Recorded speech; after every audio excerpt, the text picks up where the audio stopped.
اعوذ باللہ من الشیطان الرجیم بسم اللہ الرحمن الرحیم۔ کل آپ فرما دیجئے، انی بے شک مجھے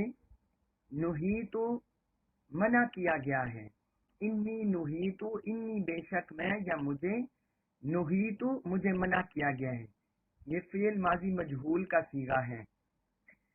آپ فرما دیجئے انی نہیتو بے شک مجھے منع کیا گیا ہے، روک دیا گیا ہے، ان یہ کہ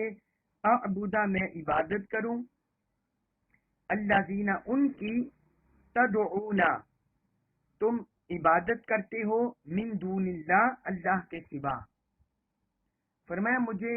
منع کر دیا گیا ہے کہ میں ان بتوں کی پرستش کروں، عبادت کروں جن کی تم عبادت کرتے ہو، پرستش کرتے ہو۔ کل آپ فرما دیجئے، لا نہیں اتبعو میں پیروی کر سکتا، اہواءکم خواہشات کے تمہاری، اہوا کا مطلب خواہشات، کم تمہاری، اہواءکم تمہاری خواہشات کی۔ قل لا اتبع اہواءکم فرما دیجئے کہ میں تمہاری خواہشات کی پیروی نہیں کر سکتا۔ قد دللتو قد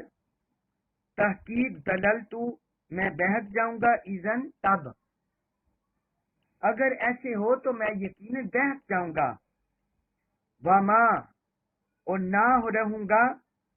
وما اور نہ انا میں ہوں گا، من المختدین ہدایت یافتوں میں سے،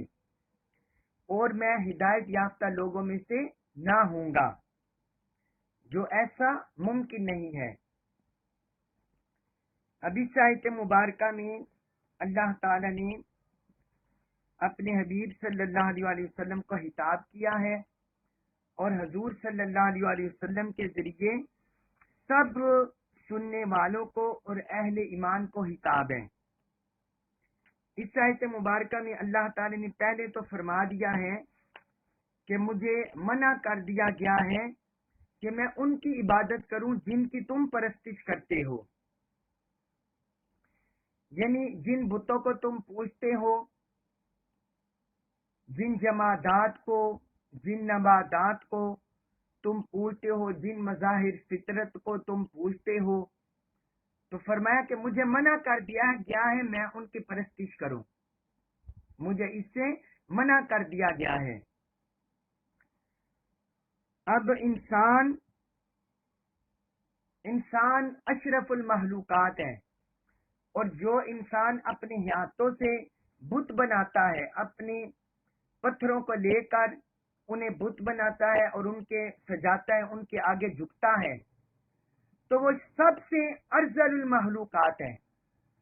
سب سے گھٹیا ترین وہ مخلوق ہوتی ہے کہ جس مخلوق کو انسان اپنے ہاتھوں سے بنا کر، اپنے ہاتھوں سے سجا کر پھر اس کے آگے ماتھا جھکائے، تو یہ ارذل المخلوقات ہے۔ یعنی انسان فعل کرنے والا ہے، انسان فاعل ہے اور وہ مفعول کے آگے جھک جائے، انسان بنانے والا ہے اور وہ مصنوع کو آگے جھک جائے، جس کو اس نے بنایا، مصنوع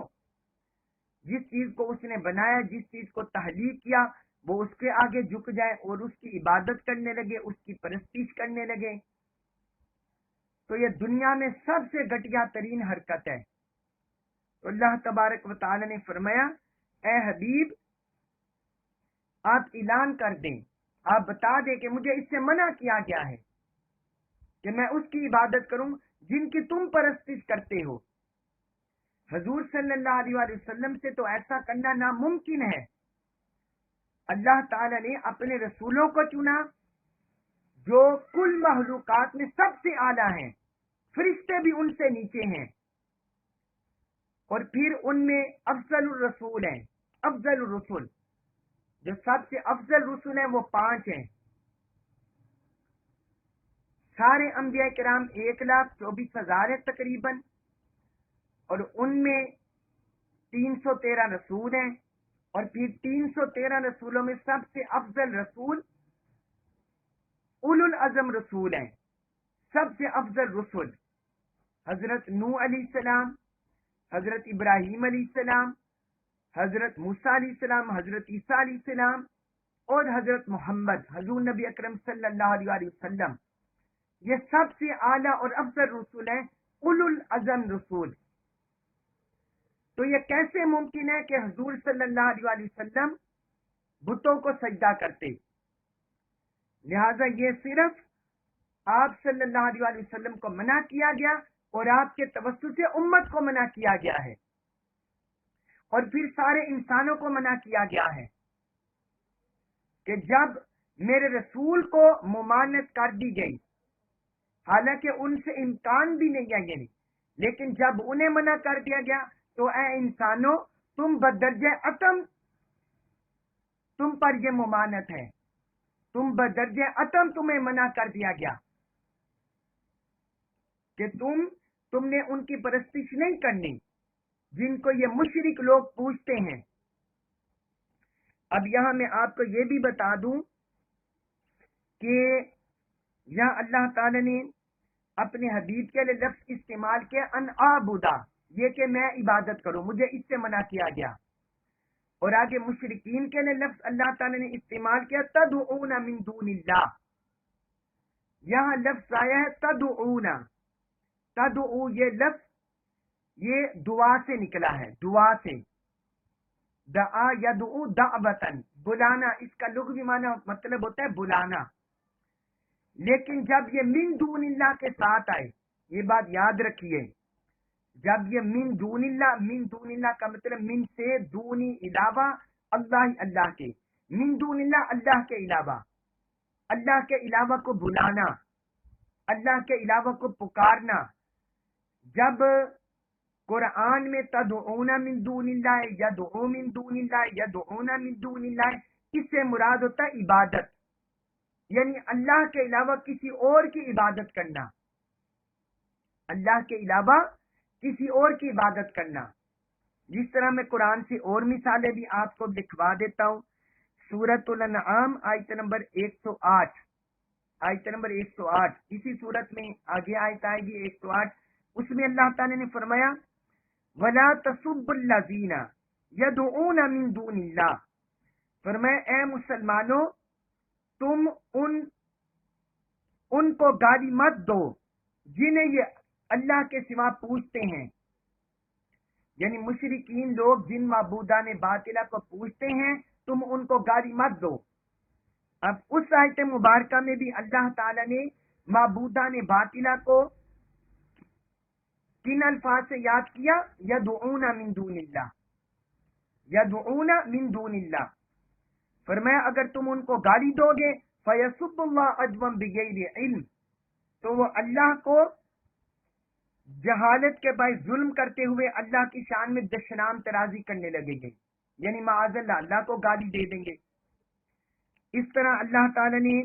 سورۃ الاعراف آیت نمبر 197، میں ایک نقطہ آپ کو بتانا چاہتا ہوں، اس لیے میں یہ اس کی وضاحت کر رہا ہوں کہ یدعون من دون اللہ، تدعون من دون اللہ، قرآن میں مراد ہوتا ہے اللہ کے علاوہ معبودان باطلہ کو پکارنا، معبودان باطلہ کو پکارنا، ان کی عبادت کرنا، یہ مراد ہوتا ہے۔ اب ایک اور آیت ہے سورۃ الاعراف آیت نمبر 197، اس میں اللہ تعالی نے فرمایا والذین تدعون من دونہ لا یستطیعون نصرکم ولا انفسهم ینصرون، فرمایا اور جن بتوں کو تم اس کے سوا پوچھتے ہو، اور جن بتوں کو تم اس کے سوا پوچھتے ہو، وہ تمہاری مدد کرنے پر قدرت نہیں رکھتے، وہ تمہاری مدد کرنے پر قدرت نہیں رکھتے، اور نہ ہی وہ اپنے آپ کی مدد کر سکتے ہیں، نہ ہی وہ اپنے آپ کی مدد کر سکتے ہیں۔ یہ دو آیتیں میں نے اس کے علاوہ نمونہ کے طور پر آپ کو لکھوا دی، اس طرح قرآن میں اور آیات بھی ہیں جن سے یہ معنی اور مفہوم واضح ہوتا ہے کہ دعا یدعون تدعون من دون اللہ کے ساتھ جب آئے تو اس سے مراد ہوتا ہے معبودان باطلہ کی عبادت کرنا، شرک کرنا۔ تو اللہ تعالی نے یہاں یہی فرمایا ہے کہ مجھے منع کیا گیا ہے کہ میں اللہ کے علاوہ ان کی عبادت کروں جنہیں تم پوچھتے ہو۔ اب میں نے اس کو کیوں واضح کیا؟ کیونکہ میں نے آپ کو بتایا دعا یدعو، یہ اگر مطلقاً آئے من دون اللہ کے علاوہ تو اس کا معنی ہوتا ہے بلانا، اس کا معنی ہوتا ہے بلانا۔ یہ میں نے اس لیے آپ کو واضح کیا کیونکہ مسلمان مشکل میں، تنگی میں، تکلیف میں، حضور نبی اکرم صلی اللہ علیہ وآلہ وسلم کی محبت میں، آقا علیہ الصلوۃ والسلام کی ادب میں، تعظیم میں، حضور کی شان بیان کرتے ہوئے حضور سے استغاثہ کرتے ہیں، حضور سے مدد چاہتے ہیں، حضور کا وسیلہ طلب کرتے ہیں۔ اور مسلمان بولتے ہیں یہ اہل علم کا رہا ہے، قرون اولا سے یہ مسلک رہا ہے، وہ بولتے ہیں یا رسول اللہ انظر حالنا، یا رسول اللہ اسمع قالنا، یا رسول اللہ ہماری مدد فرمائیں، یا رسول اللہ ہمارے نظر کرم فرمائیں، یا رسول اللہ آپ توجہ فرمائیں، محبت نصیب کریں، یا رسول اللہ ہمارے حال پر لطف کرم فرمائیں۔ کہ یہ جو جملہ بولتے ہیں آقا علیہ الصلوۃ والسلام کو بلانا، تو یہ تدعون من دون اللہ میں نہیں آتا، یہ تدعون من دون اللہ میں نہیں آتا۔ کسی بھی مسلمان کو پوچھ لیں کہ جب حضور صلی اللہ علیہ وآلہ وسلم کو ندا دیتے ہیں، آقا علیہ الصلوۃ والسلام کو بلاتے ہیں، تو کس اینگل سے ہوتا ہے؟ وہ صرف توسلاً ہوتا ہے، آقا سے مدد طلب کی جاتی ہے توسلاً، حضور کا وسیلہ دے کر۔ حقیقتاً مددگار کون ہے؟ اللہ۔ حقیقتاً حاجت روا کون ہے؟ اللہ۔ لیکن حضور صلی اللہ علیہ وآلہ وسلم کو وسیلتاً مدد طلب کی جاتی ہے، جس طرح میں نے آپ کو حدیث مبارک لکھوائی ہوئی ہے کہ ایک نبینا صحابی حضور کی بارگاہ میں حاضر ہو گئے، یا رسول اللہ، اللہ پاک سے دعا کریں کہ اللہ تعالیٰ مجھے بینائی عطا فرما دے۔ تو حضور نے انہیں دعائے وسیلہ سکھائی تھی، حضور نے انہیں دعائے وسیلہ سکھائی تھی کہ تم 2 رکعت نفل پڑھ کر میرے وسیلہ سے دعا کرو۔ اور اس حدیث کے لفظ ہیں، حضور نے انہیں سکھایا کہ تم اس طرح اللہ کی بارگاہ میں دعا کرو، اللہم انی اتوسل الیک بمحمد نبی الرحمہ، یا محمد انی قد توجہت بک الی ربی فی حاجت ہذی لتقضی لی، کہ اے اللہ میں تیرے نبی رسول کا محمد صلی اللہ علیہ وآلہ وسلم کا وسیلہ تیری بارگاہ میں پیش کرتا ہوں، یا محمد صلی اللہ علیہ وآلہ وسلم۔ پھر اس میں حضور نے اپنا اسم مبارک انہیں سکھایا کہ میرے نام لے کر تم اللہ کی بارگاہ میں استغاثہ کرنا، دعا کرنا، وسیلہ مانگنا۔ یا محمد انی قد توجہت بک الی ربی فی حاجت ہذی، اے محمد صلی اللہ علیہ وسلم، میں آپ کے وسیلہ سے آپ کے رب کی بارگاہ میں حاضر ہوتا ہوں، تاکہ آپ کی برکت سے، آپ کی رحمت سے اللہ تعالیٰ میری اس حاجت کو پورا فرما دے، میری اس حاجت کو پوری فرما دے۔ تو حضور نے یہ دعا سکھائی، انہوں نے دعا مانگی، اللہ تعالیٰ نے انہیں بینائی عطا فرما دی، انہیں بینائی عطا فرما دی۔ تو یہ حضور صلی اللہ علیہ وسلم کا نام مبارک لے کر آپ سے وسیلہ مانگنا، استغاثہ کرنا، یہ آقا علیہ الصلوۃ والسلام کی سنت ہے، حضور نے سکھائی ہے، اور پھر صحابہ کرام کی سنت ہے۔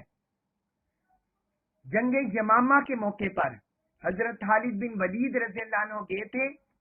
منکرین حتم نبوت، مدعیان حتم نبوت، جو جھوٹے مدعیان نبوت ہیں، ان سے جنگ کرنے کے لیے۔ تو اس وقت صحابہ کرام کا نعرہ تھا یا محمدہ، صحابہ کرام کا کیا نعرہ تھا؟ یا محمدہ۔ وہ ندا دیتے تھے، اعلان کرتے تھے یا محمد صلی اللہ علیہ وسلم ہماری طرف توجہ فرمائیں، نظر کریں، عنایت کریں۔ تو یہ ساری امت کا یہ عقیدہ رہا ہے، ساری امت کا یہ عقیدہ رہا ہے، یہ تدعون من دون اللہ میں نہیں آتا۔ بعض مسلمان ندائیہ کلمات اس طرح کے پکڑ کر حضور صلی اللہ علیہ وسلم کی بارگاہ میں ندائیہ کلمات، یا مولا علی المرتضیٰ کی بارگاہ میں ندائیہ کلمات، یا علی، یا مولا علی، یا حضور غوث الثقلین سیدنا شیخ عبد القادر جیلانی رحمت اللہ علیہ، ان کی بارگاہ میں ندائیہ کلمات اور توسل کے کلمات، اس کو پکڑ کر شرک کا فتویٰ جار دیتے ہیں۔ یہ سراسر قرآن و سنت کے خلاف ہے، اس کی کوئی اصل نہیں ہے۔ وہ تدعون من دون اللہ، اس کا باطل معنی لیتے ہیں، وہ مسلمانوں پر شرک کا فتویٰ جار دیتے ہیں۔ بغیر تحقیق کیے، بغیر قرآن و سنت کا مطالعہ کیے. حالانکہ تدعون من دون اللہ قرآن نے جہاں بھی لیا وہ مشرکین کے بارے میں لیا ہے کہ وہ اپنے معبودان باطلہ کو بلاتے ہیں شرک کرتے ہوئے اور انہیں خدا سمجھتے ہوئے، جبکہ مسلمان ایسا کوئی بھی عقیدہ حضور صلی اللہ علیہ وسلم کے بارے میں نہیں رکھتے، اور نہ صحابہ کرام، نہ اہل بیت اتحاد، نہ اہل اللہ صالحین کے بارے میں رکھتے ہیں. ایسا کوئی بھی عقیدہ نہیں رکھتے. مسلمانوں کا یہی عقیدہ ہے کہ حضور نبی اکرم صلی اللہ علیہ وسلم بھی عطا کرتے ہیں اللہ کے اذن سے، اللہ کی عطا سے، اور اہل اللہ صالحین وہ بھی عطا کرتے ہیں صرف اللہ کے اذن اور اس کی عطا سے. سب کو یہ معنی کلیئر ہو گیا ہے. پھر آگے اللہ تعالی نے فرمایا قُلْ لَا أَتَّبِعُ أَهْوَاءَكُمْ، اے حبیب آپ فرما دیں کہ میں تمہاری خواہشات کی پیروی نہیں کرتا، میں تمہاری خواہشات کی پیروی نہیں کرتا. یعنی یہ جو تم معبودان باطل کو خدا بنائے ہوئے ہو، ان کے آگے جھک رہے ہو، ان سے منتیں مانگ رہے ہو، ان کو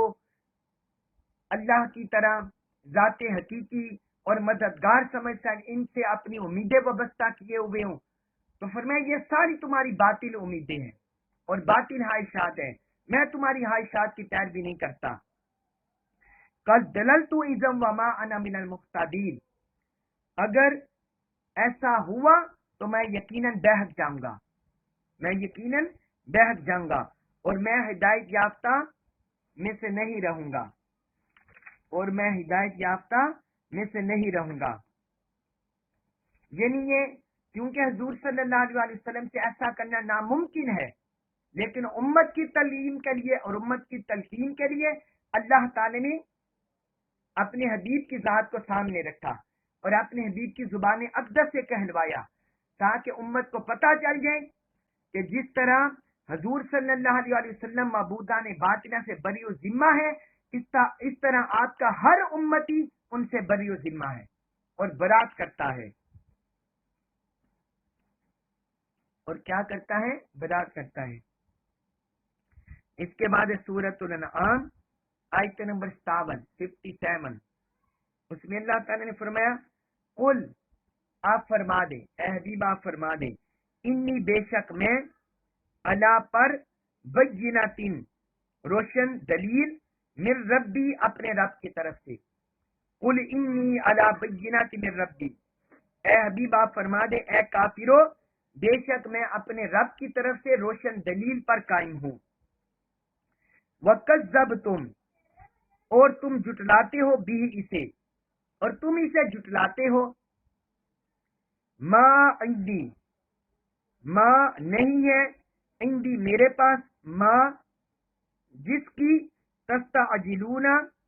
تم جلدی مچا رہے ہو، بھی جس کی، فرمایا جس کی تم جلدی مچا رہے ہو، جس کو تم جلدی طلب کر رہے ہو، وہ میرے پاس نہیں. ان الحکم، ان نہیں ہے الحکم حکم، الا مگر للہ اللہ کا. ان الحکم الا للہ، حکم صرف اللہ کا ہے، حکم صرف اللہ کا ہے. یقصو، وہ بیان فرماتا ہے، الحق حق کو، یقص الحق وہ حق بیان فرماتا ہے، وہوا اور وہ ہے، خیر بہتر الفاصلین فیصلہ فرمانے والا، وہوا خیر الفاصلین اور وہ بہتر فیصلہ فرمانے والا ہے. اب اس آیت مبارکہ میں اللہ تعالی نے فرما دیا، اے حبیب آپ یہ بھی اعلان فرما دیں، ان مشرکوں کو بتا دے کہ میں اپنے رب کی طرف سے روشن دلیل پر قائم ہوں.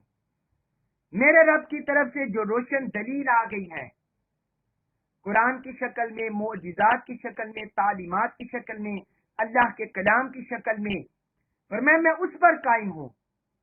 توحید کی دلیل پر قائم ہوں، رسالت کی دلیل پر قائم ہوں، اللہ کے کلام کے حق ہونے کی دلیل پر قائم ہوں. وَكَذَّبْتُمْ تم بھی، حالانکہ تم اس کو جھٹلا رہے ہو. جو دلیل میرے پاس آ گئی ہے، روشن معجزات، روشن کلام، نور ہدایت جو میرے پاس آ گئے، تم اس کو جھٹلا رہے ہو. پچھلی آیت میں اللہ تعالی نے ان جو مشرکین اور معبودان باطلہ کو ماننے والے،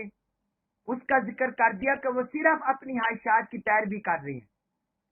اس اینگل سے ان کے معبودان باطلہ کو رد کر دیا اور ان کے شرک کو رد کر دیا، جھٹلا دیا۔ اب اس آیت مبارکہ میں اللہ تعالی نے ایک اور دلیل دے دی کہ اللہ کی طرف سے روشن دلائل تمہارے پاس آ چکے ہیں اور میرا حبیب اس روشن دلیل پر قائم ہے، جبکہ تم نے اسے بھی جھٹلا دیا ہے۔ تم نے کلام الہی کو جھٹلا دیا ہے، اللہ کی وحی کو جھٹلا دیا ہے، اس کی قدرت کو جھٹلا دیا ہے اور اللہ کے رسول کے معجزات کو جھٹلا دیا ہے۔ پھر آگے جس طرح قرآن میں ایک اور مقامات پر بھی ذکر ہے کہ وہ کہتے آپس میں سرگوشی کرتے ہوئے کہتے حل ھذا الا بشر مثلکم افتأتون السحر وانتم تبصرون، فرمایا یہ صرف تم جیسے بشر ہے۔ وہ مشرکین، منافقین، کافر وہ کہتے یہ تو تمہارے جیسے بشر ہے، حضور صلی اللہ علیہ وسلم کو اس طرح نظر انداز کرتے، کہتے یہ تو صرف تمہارے جیسے بشر ہے۔ افتأتون السحر وانتم تبصرون، کیا تم جادو کے پاس جاتے ہو حالانکہ تم دیکھتے ہو؟ یعنی وہ مشرکین اس طرح اپنے ماننے والوں کو گمراہ کرتے۔ یہ سورۃ الانبیاء آیت نمبر 3 میں بیان کیا۔ اور پھر آگے اللہ تعالی نے فرمایا اسی آیت نمبر الانعام 97 میں ما عندی ما تستعجلون بی، جو چیز تم مجھ سے جلدی میں طلب کر رہے ہو وہ میرے پاس نہیں ہے۔ ان الحکم الا للہ، حکم صرف اللہ کا ہے۔ یعنی مشرکین جس طرح پچھلی قوموں نے اپنی انبیاء کرام سے کہا کہ جس چیز سے آپ ہمیں ڈرا رہے ہیں آپ وہ عذاب ہم پر لے آئیں، حضرت نوح علیہ السلام کی قوم نے ان سے عذاب کا مطالبہ کر دیا، حضرت ہود علیہ السلام کی قوم نے ان سے عذاب کا مطالبہ کر دیا، حضرت صالح علیہ السلام کی قوم نے ان سے عذاب کا مطالبہ کر دیا، حضرت لوط علیہ السلام کی قوم، حضرت شعیب علیہ السلام کی قوم، انہوں نے اپنے نبیوں سے عذاب کا مطالبہ کر دیا۔ اسی طرح مشرکین مکہ، کفار مکہ، انہوں نے بھی حضور سے عذاب کا مطالبہ کر دیا۔ جس طرح قرآن میں اور مقامات پر بھی ہے، یہ سورۃ الانفال آیت نمبر 32 اور 33، اس میں اللہ تعالی نے فرمایا وَإِذْ قَالُوا اللَّهُمَّ إِنْ كَانَ هَذَا هُوَ الْحَقَّ مِنْ عِنْدِكَ فَأَمْطِرْ عَلَيْنَا حِجَارَةً مِنَ السَّمَاءِ أَوْ ائْتِنَا بِعَذَابٍ أَلِيمٍ۔ وہ کافر کہنے لگے جب انہوں نے کہا اے اللہ اگر یہ قرآن تیری جانب سے حق ہے فَأَمْطِرْ عَلَيْنَا حِجَارَةً مِنَ السَّمَاءِ، تو تو اپنی طرف سے ہم پر آسمان سے پتھر برسا دے، تو ہم پر آسمان سے پتھر برسا دے، ابھی تینا بھی عذاب علیم، یا ہم پر دردناک عذاب لیا، یا ہم پر دردناک عذاب لیا۔ آگے اللہ پاک نے کیا فرمایا؟ فرمایا وما کان اللہ لیعذبہم وانت فیہم، اللہ کی یہ شان نہیں کہ ان کو عذاب دے حالانکہ میرا حبیب، اے حبیب آپ ان کے اندر موجود ہیں۔ وما کان اللہ معذبہم وہم یستغفرون، اور اللہ انہیں عذاب دینے والا نہیں در حالانکہ وہ استغفار کر رہے ہوں۔ یہ سورۃ الانفال آیت نمبر 32-33 میں اللہ تعالی نے بیان فرما دیا۔ یعنی گزشتہ منکر قوموں کی طرح یہ بھی حضور سے کہتے تھے کہ آپ ہم پر عذاب لے آئیں، لیکن فرمایا اللہ کی یہ شان نہیں ہے کہ جب تک میرا مصطفیٰ کا وجود ہے ان کے اندر یا استغفار کریں تو اللہ ان پر عذاب لے آئے، کیونکہ ان کے اندر مسلمان بھی موجود تھے، صحابہ بھی موجود تھے جو استغفار کرتے ہیں، استغفار کرتے تھے، تو فرمایا اللہ ان پر عذاب لانے والا نہیں، اللہ ان پر عذاب لانے والا نہیں کہ میرا مصطفیٰ ان کے اندر موجود ہے، میرا حبیب ان کے اندر موجود ہے۔ اور پھر فرمایا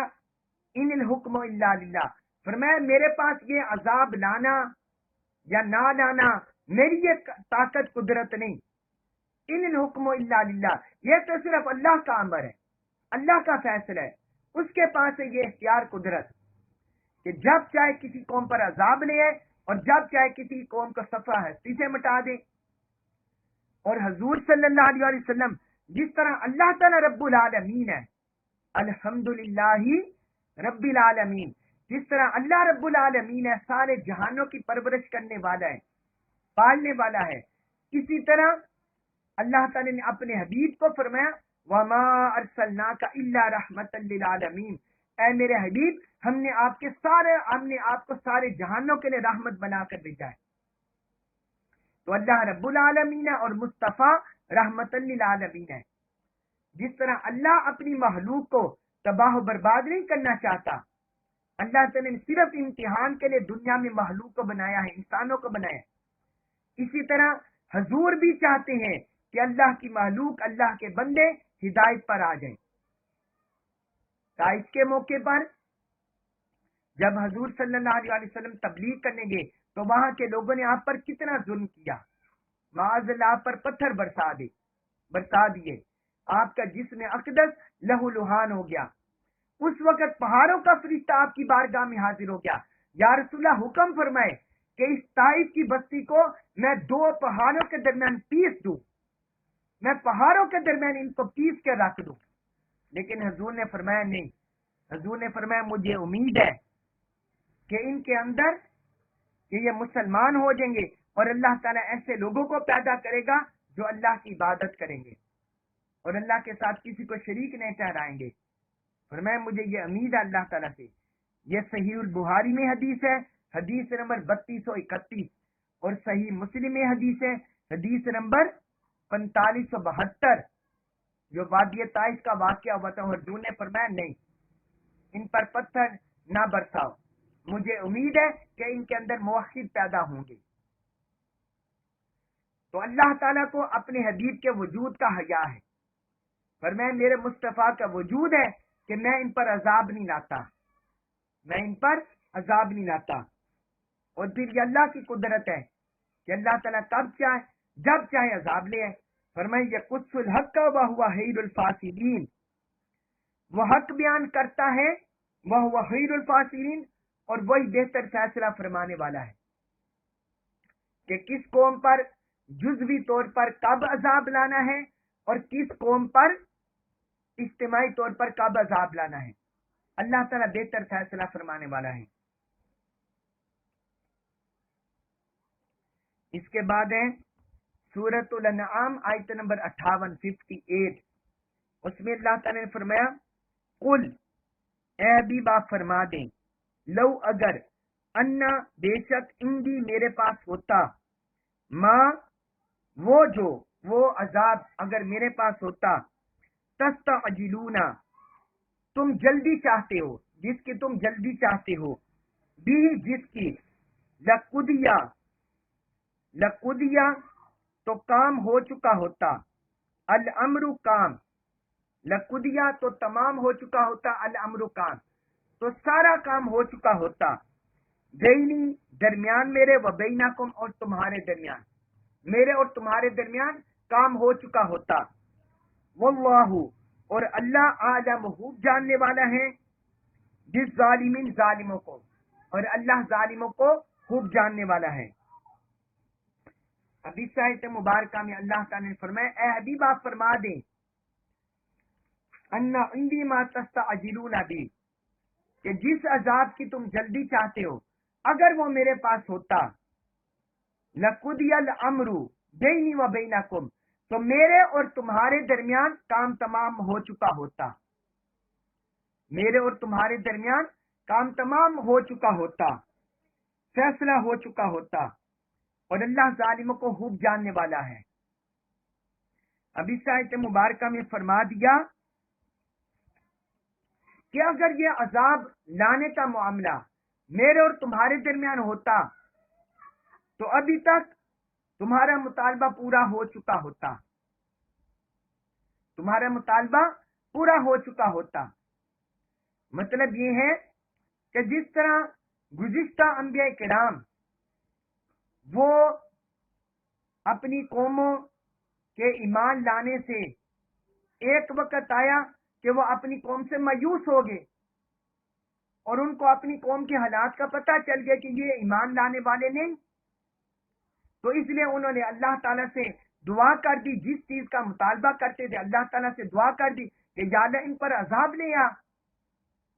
تو اللہ تعالیٰ ان پر عذاب لے آیا اور وہ کم صفا ہستی سے مٹ گئی۔ تو یہاں بھی اللہ تعالیٰ اسی حقیقت کو بیان فرما رہے ہیں، اے حبیب فرما دیں کہ اگر یہ معاملہ میرے اختیار میں ہوتا تو جس عذاب کو تم جلدی طلب کر رہے ہو تو اب تک تم پر آ چکا ہوتا، وہ فیصلہ ہو چکا ہوتا۔ جس طرح دیکھیے کہ حضور صلی اللہ علیہ وسلم کو